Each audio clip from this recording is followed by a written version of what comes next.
Financial accounting with tally ERP 9 की class हमारी चल रही है। इसमें हम मास्टर्स बनाना सीख रहे हैं। मास्टर्स का तात्पर्य होता है कि अकाउंटिंग के जो फंडामेंटल रूल्स हैं उसके आधार पर लेजर क्रिएट करना, ग्रुपों के अंतर्गत सिस्टमेटिक रूप से उन्हें संधारित करना। मास्टर्स में जब हम बात करते हैं अकाउंटिंग ग्रुप की, तो अकाउंट में 4 ग्रुप होते हैं जो नेचर के आधार पर। पहला होता है लायबिलिटीज, दूसरा रेवेन्यू, तीसरा एसेट्स और चौथा एक्सपेंसेस। जब हम बात करते हैं कि लायबिलिटी का तात्पर्य क्या है, तो व्यापार का स्वामी जब व्यापार में पैसा लगाता है तो उसका हिसाब और व्यापार का हिसाब अलग अलग रखा जाता है। एक अकाउंटिंग का महत्वपूर्ण कॉन्सेप्ट है। इस कॉन्सेप्ट के अंतर्गत जो भी हमारे लेन देन होते हैं उसको हम व्यवस्थित रूप से लिख लेते हैं। लायबिलिटीज के अंतर्गत जब बात करते हैं हम कैपिटल अकाउंट की, तो कैपिटल से तात्पर्य होता है एक ऐसा धन जिसे व्यवसाय का स्वामी व्यवसाय में लाभ कमाने के उद्देश्य से निवेश करता है। यदि हमारे पास में 10 लाख रुपए हैं और वो बैंक में न रखते हुए या व्यवसाय में न लगाते हुए हमने अपने घर में रखा हुआ है, तो यह धन कभी नहीं बढ़ने वाला। तो इस प्रकार के धन को हम कैपिटल नहीं कहते। लेकिन जब हम लाभ की संभावनाओं से उसे बैंक में जमा करते हैं, कोई नया व्यवसाय प्रारंभ करते हैं या कहीं से और इन्वेस्ट कर देते, तो उसको हम फिर कैपिटल कहते हैं। जब व्यापार का स्वामी व्यापार के लाभ में से कुछ हिस्सा निकाल के अपने पास रख लेता है, तो उसे हम रिजर्व और सरप्लस कहते हैं। लायबिलिटीज के अंतर्गत हमारे पास में 3 प्रकार की लायबिलिटीज होती है व्यापार में। नंबर 1 होती है ड्यूटी एंड टैक्सेस। जैसा कि आप लोग जानते हैं, व्यवसाय गुड्स एंड सर्विस टैक्स वसूल करता है। यह इनडायरेक्ट टैक्स है, हम कस्टमर से वसूल करते हैं और सरकारी खाते में जमा करते हैं। तो यदि ऐसा कोई पैसा बचा हुआ है जो हमारे पास में लायबिलिटी के रूप में है, तो ये हमारे पास दायित्व होता है। ड्यूटी एंड टैक्सेस के अंतर्गत इसके लेजर्स क्रिएट किए जाते हैं। फिर बात आती प्रोविजंस की। हर व्यक्ति भविष्य की संभावनाओं में, हानि की संभावना के कारण कुछ पैसा व्यवसाय में रोक के रखता है। कुछ भविष्य में नुकसान हो सकते हैं, तो उनके नुकसान की भरपाई के लिए वो कुछ पैसा अपनी बचत से निकाल के रखता है, उसे हम प्रोविजंस कहते हैं। जैसे डेप्रिसिएशन के लिए हम कुछ पैसा निकाल के रख लें, या हमारी कोई मशीन ऑब्सोलेट होने वाली उसके लिए हम पैसा निकाल के रख लें, तो यह कहलाता है प्रोविजंस। हमारे बैड डेब्ट्स हो सकते हैं, जिनको हमने माल उधार बेचा है, वो पैसा ना चुका पाए, तो उसके लिए भी हम बैड डेब्ट्स प्रोविजन करते हैं। फिर होता है सैंडरी क्रेडिटर्स। ऐसे लोग जिनको हम हमारे व्यवसाय से उनका लेन देन चलता है, जो हमें माल उधार बेचते हैं, उसे हम सैंडरी क्रेडिटर्स कहते हैं। सैंडरी क्रेडिटर्स और लोन लायबिलिटीज में अंतर होगा। लोन लायबिलिटीज का तात्पर्य कि हमने नगद उधार लिया है, पैसा हाथ उधार लिया है। लेकिन सैंडरी क्रेडिटर्स से तात्पर्य यह है कि ऐसी व्यक्ति, ऐसी फर्म, ऐसी संस्थाएं जिनसे माल हमने उधार क्रय किया है। अब लोन लायबिलिटीज के अंतर्गत हमारे पास में 3 प्रकार के लोन हो सकते हैं। नंबर 1 हो सकता है बैंक ओडी। हमारा किसी बैंक में अकाउंट है, हमारे 5 लाख रुपए जमा है और हमें 5 लाख रुपए और निकालने की सुविधा दी हुई है, तो हम जितना राशि अपने जमा से ज्यादा निकाल लेते हैं उसको हम बैंक ओडी कहते हैं। फिर दूसरा होता है सेक्योर्ड लोन। हमने किसी व्यक्ति से पैसा उधार लिया, उसने कहा नहीं भाई हम आपको पैसा ऐसे नहीं देंगे, आप उसके बदले में कुछ गिरवी रखो, आपके कुछ कागजात रखो, तो इस प्रकार के लोन को हम कहते हैं सिक्योर्ड लोन। जब हम अपने परिवार से, अपने मित्रों से छोटे मोटा उधार ले लेते हैं और व्यवसाय का काम चला लेते हैं, तो उसको कहते हैं हम अनसिक्योर्ड लोन। लोन के अंतर्गत चाहे वो सिक्योर्ड हो, अनसिक्योर्ड हो या बैंक ओडी हो, यहाँ पे नकदी की बात होती है। लेकिन जब आप सैंडरी क्रेडिटर्स की बात करते हैं तो यहाँ पे माल उधार की बात होती है। इस लायबिलिटीज की तुलना हम अपने एसेट से करते हैं, ताकि हमें पता चले कि जो व्यवसाय हमने चालू किया है उसकी एक निश्चित तिथि बाद फाइनेंशियल पोजीशन क्या है। तो जब हम व्यापार में जो पैसा हमारे पास में होता है उसको हम अपनी संपत्तियों में लगाते हैं। संपत्ति वो साधन है जो आपको और धन कमाने में सहायता करती है। सब साधन है, जैसे fixed assets, machinery, furniture, plant and equipment, ये सब हमारी फिक्स्ड एसेट्स के अंतर्गत आती है। मतलब ये व्यवसाय में 1 साल से ज्यादा अवधि तक संचालित होती है और ये हमारे धन कमाने के काम आती है। दूसरा होता है करेंट एसेट्स, चल संपत्तियां जिसके नेचर में लगातार परिवर्तन आते जाता है, जो हर सौदे के बाद बदलते चली जाती है, उसको हम करेंट एसेट्स कहते हैं। जैसे कैश अकाउंट, जैसे bank account, deposit assets. Deposit asset से तात्पर्य है कि यदि हमने बीएसएनएल का कनेक्शन लेना है, या हमें कोई पोस्ट पेड कनेक्शन लेना है, या एमपीबी में से हमको नए बिजली कनेक्शन लेना है, तो इसके लिए जो पैसा हम जमा करते हैं धरोहर के रूप में, वो डिपॉजिट एसेट्स के अंतर्गत आता है। फिर है लोन एंड एडवांस एसेट्स। हम अपने कर्मचारियों को उधार देते हैं, हम अपनी किसी पार्टी को नकद उधार देते हैं, रिश्तेदारों को उधार देते हैं, वो सब लोन एंड एडवांसेस एसेट्स के अंतर्गत शामिल होता है। फिर होता है स्टॉक। व्यापार के संचालन के दौरान क्रय विक्रय के लिए जो चीज हम अपने व्यापार में रखते हैं उसे हम स्टॉक कहते हैं। इसे ही इन्वेंट्री भी कहा जाता है। और इन्वेंट्री मैनेजमेंट पे हमको विशेष ध्यान देना पड़ता है, क्योंकि कैश और बैंक के बाद सबसे ज्यादा लिक्विडिटी स्टॉक में होती है। उसके बाद तो लिक्विडिटी हमारी सैलरी डेब्टर्स में, लोन एंड एडवांसेस में, एसेट्स में और डिपॉजिट एसेट्स में होती है। तो हमको सबसे ज्यादा ध्यान कैश, बैंक और स्टॉक के मैनेजमेंट में देना होता है। इसके बाद यदि हमारे पास में कुछ पैसा रखा हुआ है, अतिरिक्त पैसा है, और हम लाभ कमाने के उद्देश्य से किसी अन्य जगह पे निवेशित करते हैं। हमारा इलेक्ट्रॉनिक्स का व्यापार है, लेकिन हमने एचडीएफसी बैंक के म्यूचुअल फंड्स खरीद लिए, हमने आईसीआईसी बैंक में शेयर्स खरीद लिए, या टाटा फाइनेंस से हमने कुछ चीजें परचेज कर ली वहां पे शेयर्स में, बॉन्ड्स में, वो सब चीजें इन्वेस्टमेंट कहलाती है। हो सकता है व्यवसाय के नाम पे हमने एक प्लाट लेके रखा हुआ, तो ये प्लाट भी इन्वेस्टमेंट के अंतर्गत शामिल होगा। फिर होते हैं मिस्केलिनियस एसेट्स। मिस्केलिनियस एसेट्स के अंतर्गत हम कंपनी के उन व्ययों को लिखते हैं जिनको हम एक निश्चित समय के बाद राइट ऑफ करना चाहते हैं। जब हम किसी कंपनी का निर्माण करते हैं, उस कंपनी के निर्माण करने पे हमें बहुत सारे व्यय करने पड़ते हैं, जिन्हें हम प्रिलिमिनरी एक्सपेंसेस कहते हैं, जिसको हम 5 साल में 7 साल में राइट ऑफ कर देते हैं। उन सबको मिस्केलिनियस एक्सपेंसेस में हम शामिल करते हैं। तो हमारे पास में है एसेट्स, हमारे पास में है लायबिलिटीज। किसी भी व्यवसाय में लायबिलिटीज और एसेट्स की तुलना की जाती है। इसकी तुलना से यह पता चलता है कि व्यवसाय में हमारी फाइनेंशियल पोजीशन क्या है। अब हम बात करते हैं कि हम व्यवसाय कर क्यों रहे हैं। व्यवसाय कर रहे हैं लाभ कमाने के लिए। तो लाभ कैसे होगा? जब हमारे पास में रेवेन्यू होगी, प्राप्तियां आएगी। तो प्राप्ति आती कैसे है? सेल्स से आती है। सेल्स 2 प्रकार के हो सकते हैं, नकदी में सेल्स हो या उधारी में सेल्स हो, कैश सेल्स या क्रेडिट सेल्स। फिर डायरेक्ट हमारे पास में इनकम हो सकती है। मान लेते हैं मैं डॉक्टर हूं, इंजीनियर हूं या चार्टर्ड अकाउंटेंट हूं, या मान लो मैं स्कूल या कॉलेज हूं, तो ऐसी दशा में मैं क्रय विक्रय तो नहीं करूंगा। ऐसी स्थिति मेरे पास में शुल्क आएगा, फीस आएगी, कंसल्टेंसी फीस आएगी। ये सब मेरे व्यवसाय के लिए डायरेक्ट इनकम का काम करेगी। इन दोनों के अतिरिक्त जो भी आय होती है वो इनडायरेक्ट इनकम में शामिल की जाती है। जैसे बैंक में मेरे पास पैसा जमा है, उससे ब्याज मिला, मुझे कहीं से कमीशन मिला, कहीं से मुझे ब्रोकरेज मिला, ये सब चीजें इनडायरेक्ट इनकम में शामिल होती है। तात्पर्य क्या है कि ऐसी आय जो व्यापार या व्यवसाय के मुख्य आय से इतर हो, अलग हो, उसको इनडायरेक्ट इनकम में हम शामिल करते हैं। इसका हम कंपेयर करते हैं हमारे एक्सपेंसेस से। तो एक्सपेंसेस कहां से होंगे? परचेज से होंगे। जब हम सेल कर रहे हैं तो हमारे पास परचेज भी होगा। जब हम यहां से फीस ले रहे हैं तो हमें कुछ डायरेक्ट एक्सपेंसेस भी करना पड़ रहा है, वेजेस देना पड़ रहा है, मैन्युफैक्चरिंग कर रहे हैं तो मैन्युफैक्चरिंग एक्सपेंसेस लग रहे हैं। ये सब चीजें डायरेक्ट एक्सपेंसेस में शामिल होती है। इसके अलावा व्यापार के संचालन के दौरान हमको बहुत सारे व्यय करने पड़ते हैं। मैनेजमेंट के संबंधी व्यय होते हैं, लीगल एक्सपेंसेस होते हैं। इन सबको हम इनडायरेक्ट एक्सपेंसेस के अंतर्गत शामिल करते हैं।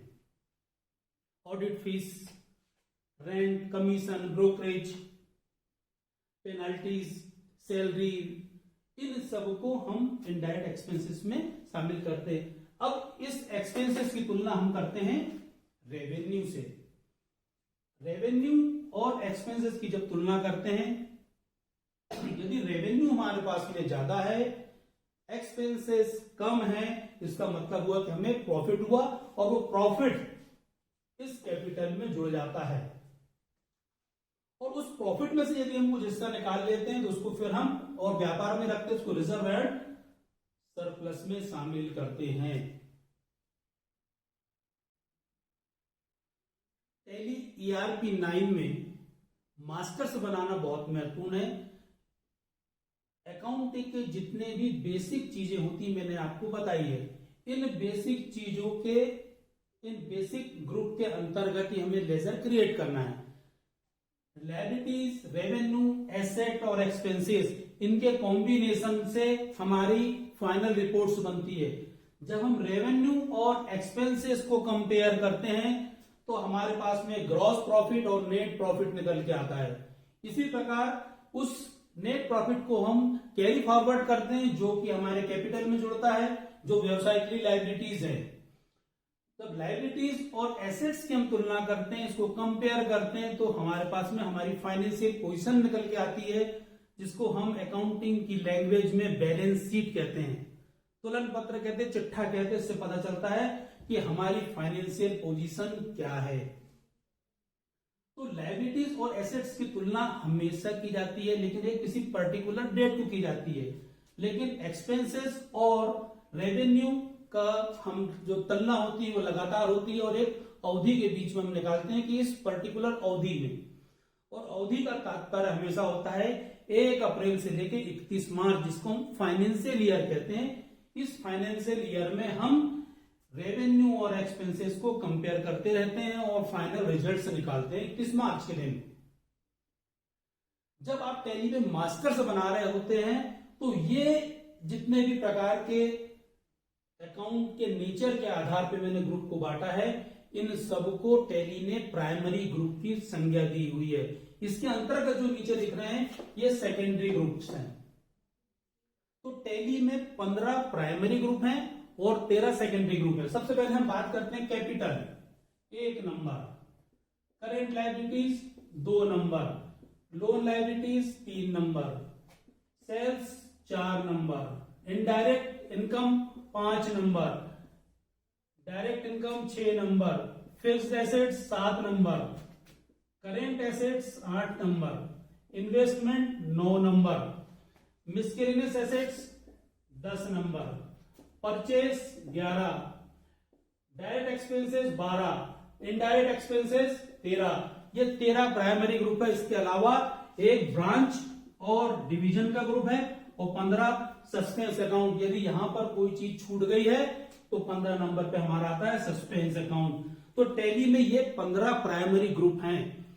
इस 15 प्राइमरी ग्रुप में 13 सेकेंडरी ग्रुप हैं। तो 13 सेकेंडरी ग्रुप कौन कौन से हैं? Reserve plus 16, duty and taxes 17, provisions 18, syndicators 19, bank OD 20, secured loan 21, unsecured loan 22, cash 23, bank 24, 25, loan and advance asset 26, stock 27 और सैंडी डेप्टर्स 28। तो मेरे मित्रों ये ध्यान रखो, टैली में 15 प्राइमरी ग्रुप है और 13 सेकेंडरी ग्रुप हैं। हमें टैली में इतने ग्रुप से बहुत बढ़िया अकाउंटिंग हम कर सकते हैं। हमें टैली में नए ग्रुप बनाने की प्राय आवश्यकता नहीं पड़ती, लेकिन अगर जरूरत है तो हम टैली में इन 28 ग्रुप के अलावा भी नए ग्रुप बना सकते हैं। उन ग्रुप को अल्टर कर सकते हैं और डिलीट भी कर सकते हैं। लेकिन इन 28 प्राइमरी ग्रुप को आप कभी भी डिलीट नहीं कर सकते, इसका हमको ध्यान रखना है। अब बात होती है कि हम नए ग्रुप कहां पे बनाएंगे और कहां आवश्यकता पड़ती है। तो यदि हमारी कोई ऐसी फर्म है जो सप्लाई का काम करती है और उसके जो डेप्टर्स हैं, डेप्टर्स मतलब जिनको हम माल उधार बेचते हैं, वो अलग अलग जगह पे है।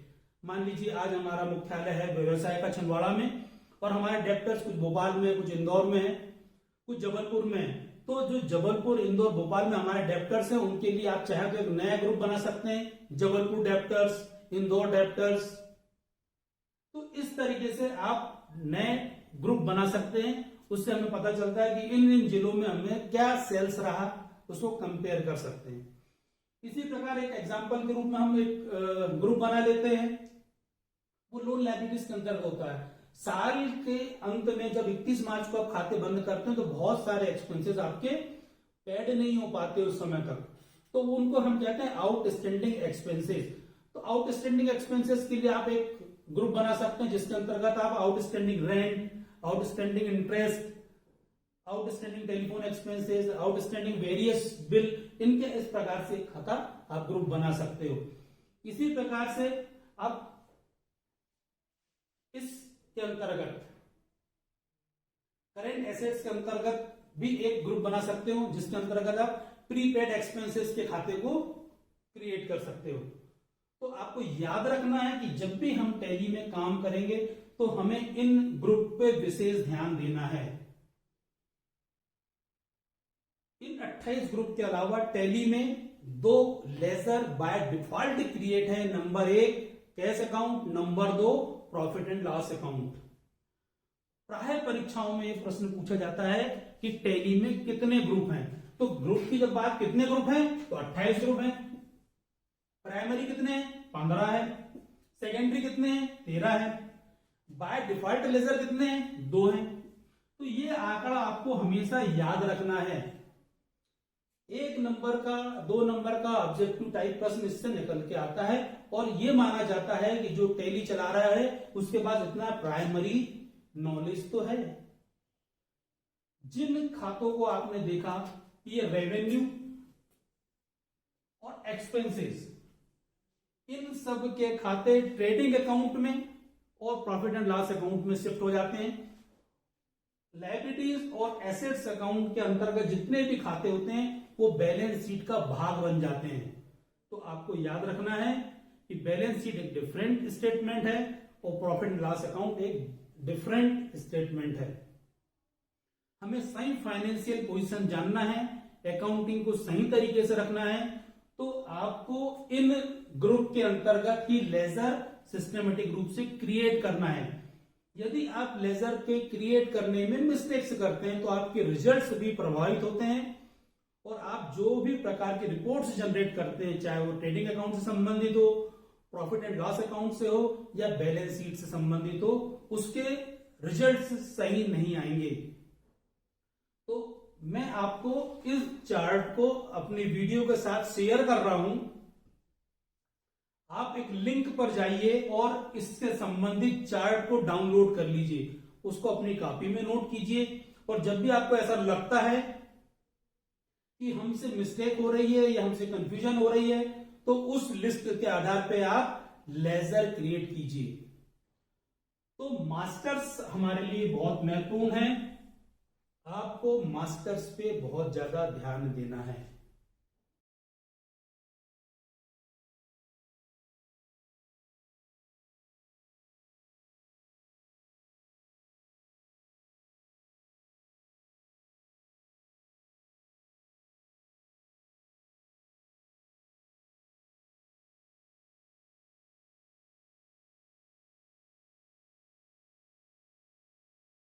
आज आपने टैली में मास्टर्स संबंधी जानकारियां हासिल की, ग्रुप देखे, ग्रुप में आपने काम करना सीखा। आपकी यदि कोई और क्वेरीज हो तो मेरे YouTube चैनल पर आप विजिट कीजिए, उसे लाइक कीजिए। इसके अतिरिक्त टेलीग्राम पे मेरे channel financial accounting with tally ERP 9 पर चले जाइए और वहां पे अपने प्रश्न पूछिए। इसके अलावा यदि आपके मन में और कोई क्वेरीज हैं तो मेरे ईमेल ID AALOK108@gmail.com पर भी आप मेल करके अपनी जिज्ञासा को शांत कर सकते हैं। आप सब लोगों ने धैर्यपूर्वक इस वीडियो को देखा, आपका बहुत बहुत धन्यवाद। नमस्कार।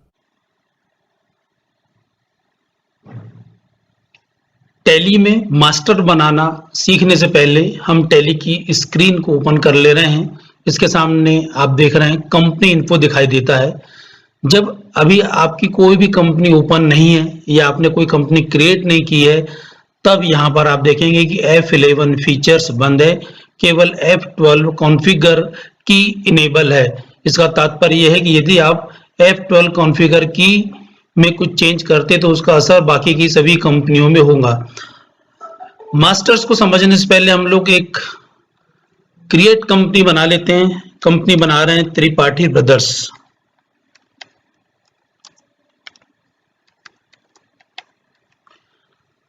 इसका mailing name, address, country, state, इन सब का चयन करते हुए हम कंट्रोल ए के द्वारा इस स्क्रीन को सेव कर लेते हैं।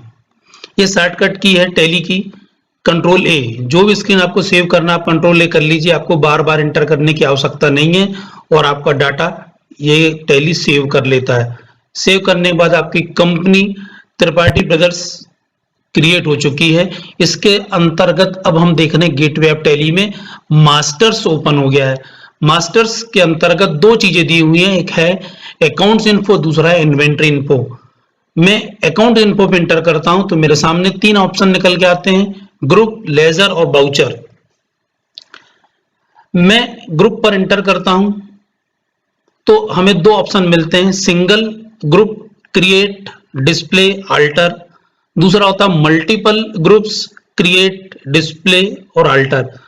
इसका तात्पर्य यह है कि आप किसी एक सिंगल ग्रुप का को भी क्रिएट कर सकते हैं, उसे डिस्प्ले कर सकते हैं, उसे अल्टर कर सकते हैं। इसी प्रकार से आप मल्टीपल ग्रुप को भी डिस्प्ले कर सकते हैं, अल्टर कर सकते हैं और क्रिएट करना तो एब्सोल्युटली हम करने ही वाले हैं।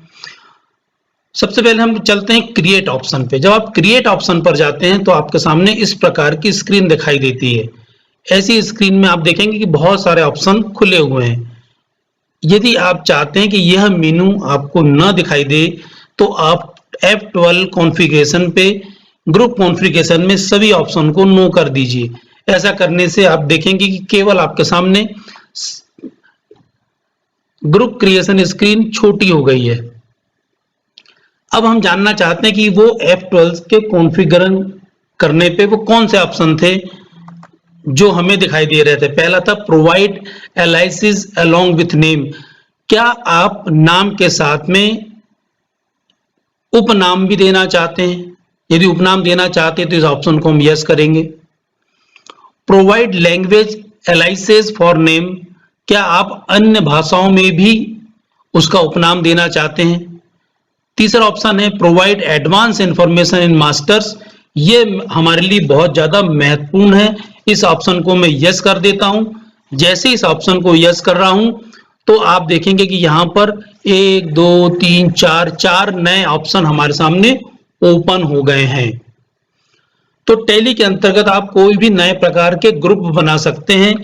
मैं एक नया ग्रुप बना रहा हूं यहां पर, एडमिनिस्ट्रेशन एक्सपेंसेस।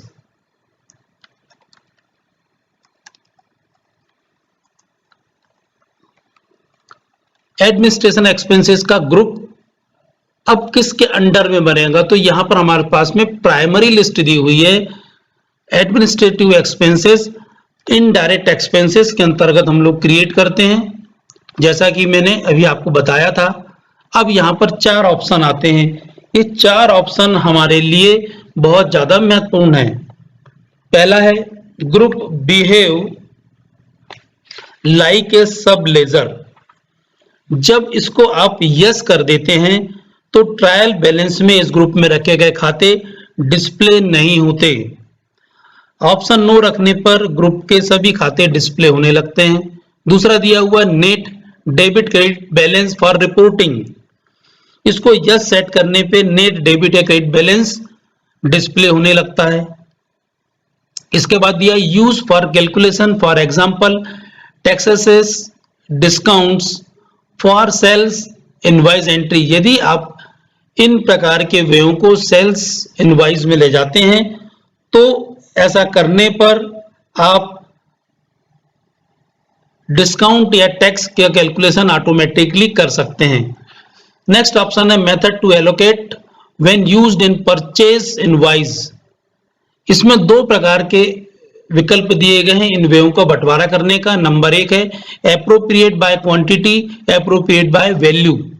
यदि कोई आप व्यय करते हैं तो क्या उन व्ययों को हम क्वांटिटी के आधार पर बांटे या उसे हम वैल्यू के आधार पर बांटे। फिलहाल में हम ऑप्शन को नो लेके चल रहे हैं और हम वाउचर को इस स्क्रीन को एक्सेप्ट कर ले रहे हैं। इसका मतलब है कि हमारे सामने एक नया ग्रुप क्रिएट हो चुका है। मैं एस्केप की से बाहर चलता हूं। ये था सिंगल हमारा ग्रुप क्रिएट करना। यदि आप ग्रुप को डिस्प्ले करना चाहते हैं तो डिस्प्ले की बटन पे आप क्लिक कीजिए, इंटर कीजिए, आपका ग्रुप यहाँ पे डिस्प्ले होने लगेगा। यदि आप चाहते हैं कि आपको अन्य ग्रुप भी एक एक करके दिखे तो आप पेज अप और पेज डाउन की बटन को प्रेस कीजिए। पेज डाउन करने से हम आगे बढ़ते चले जाते हैं, हमें एक एक करके सभी ग्रुप दिखने लगते हैं।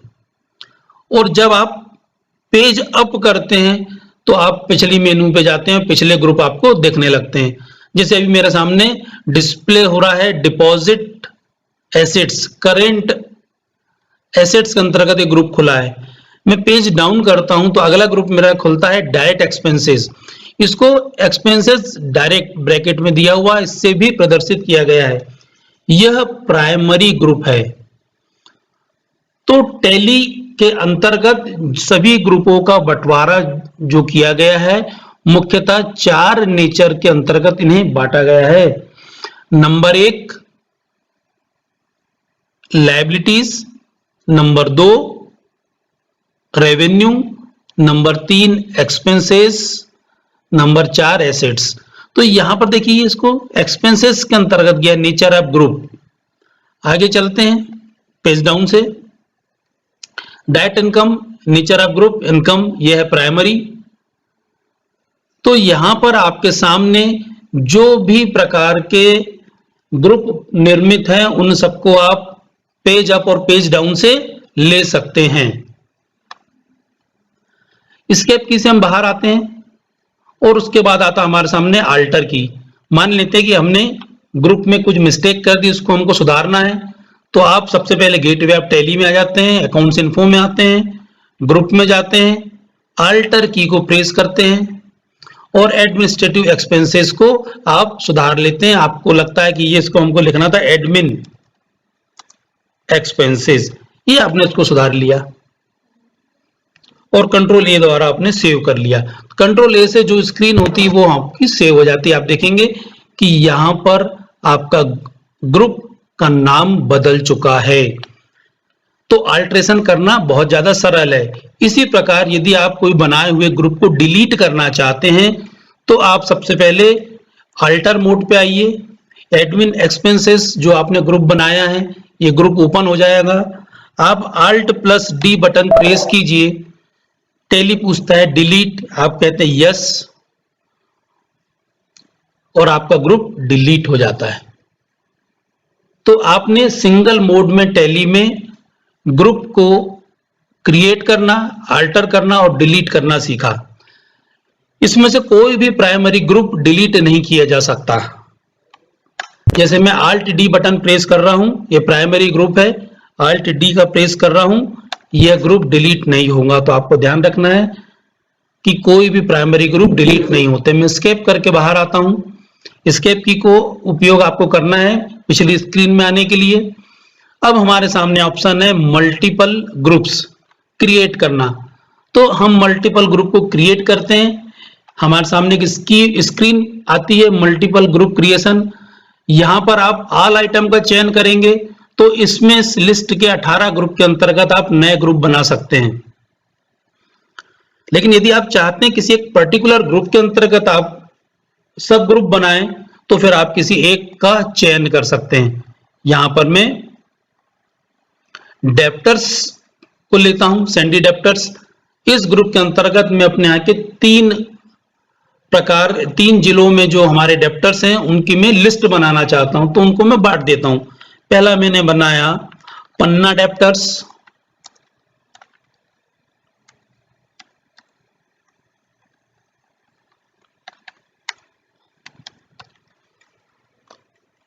आप देखेंगे यहाँ पे अंडर में ऑटोमेटिक सैंडी डेप्टर्स आ गया है। उसके बाद हम बना रहे हैं छिंदवाड़ा डेप्टर्स, फिर बना रहे हैं नरसिंहपुर डेप्टर्स, और हमने नरसिंहपुर डेप्टर्स का भी चयन कर लिया, इंटर किए और हमने उसको एक्सेप्ट कर लिया। हमारा जो द्वारा बनाया गया ग्रुप सेव हो चुका है। डिस्प्ले करना है तो मल्टीपल ग्रुप का हम डिस्प्ले कर सकते हैं। ऑल आइटम देखेंगे तो आप देखेंगे अब यहाँ पर हमारे पास में ग्रुप बढ़ गए हैं। अब हमारे पास में 31 ग्रुप हो चुके हैं। टैली में बेसिकली 30 ग्रुप होते हैं, लेकिन आपने 3 नए ग्रुप बनाए, छिंदवाड़ा डेप्टर्स, नरसिंहपुर डेप्टर्स और पन्ना डेप्टर्स। ये तीनों ग्रुप सैंडी डेप्टर्स ग्रुप के अंतर्गत शामिल किए गए हैं। यदि आपको कोई परिवर्तन करना है तो आप मल्टीपल से भी इसमें अल्टर कर सकते हैं। हम सैंडी डेप्टर्स ग्रुप का चयन करते हैं जिसमें हमें चेंज करना था। छिंदवाड़ा की जगह हमें लेना था भोपाल डेप्टर्स।